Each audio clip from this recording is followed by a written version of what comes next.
viewership has changed dramatically over the last 10 years, even within the last 5 years. Things are moving so quickly in the marketplace, and we need to ensure that advertisers understand these new viewing patterns so they can plan and execute the most effective media campaigns for their clients. So we're incredibly pleased to offer this new report to the marketplace that highlights a lot of the new and unique viewership trends that we're seeing across the country.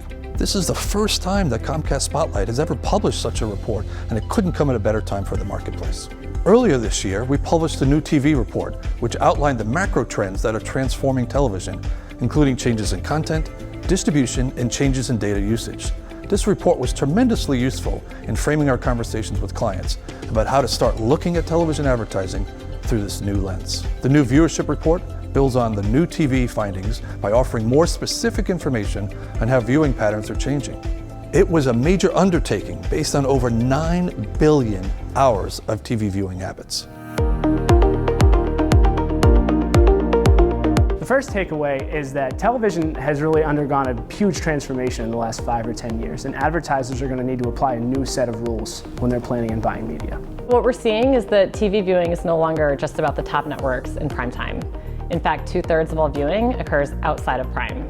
And Comcast households are watching a lot of different networks every month. The average is about 30 networks, and those networks are not the same. So if you looked across all Comcast households, there's over 300 different networks that are the most watched in any given household. The data in this report has showed us that TV really is as strong as ever. We're seeing the highest daily time spent in over 2 years of measured data, with our household spending 6 hours and 25 minutes daily, which is an increase of 21 minutes or 6% over the same time last year. VOD consumption in our households has more than doubled since 2016, and the VOD portion of time-shifted viewing is really what's driving that big increase. So when I'm out in the marketplace talking to advertisers and agencies, it's clear that the rules have changed. This industry is awash with data, and it's directional at best at times.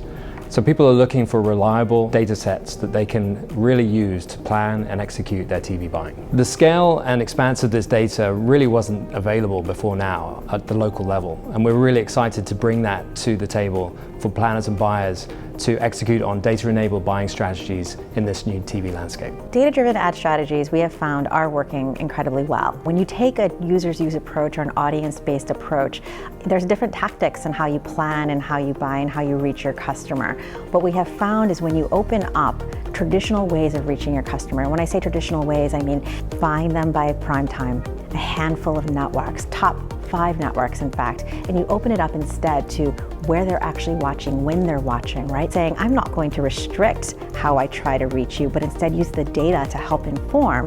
What we've learned across 900 different campaigns that we've ran is that we can see a lift as much as 15% in reaching your customer. And when I say your customer, I'm not talking about a person who's 18 to 49. I'm talking about the person who's actually in the market to purchase your product. And that is really game changing when we think about how television has traditionally been bought and sold, and that is the power of data.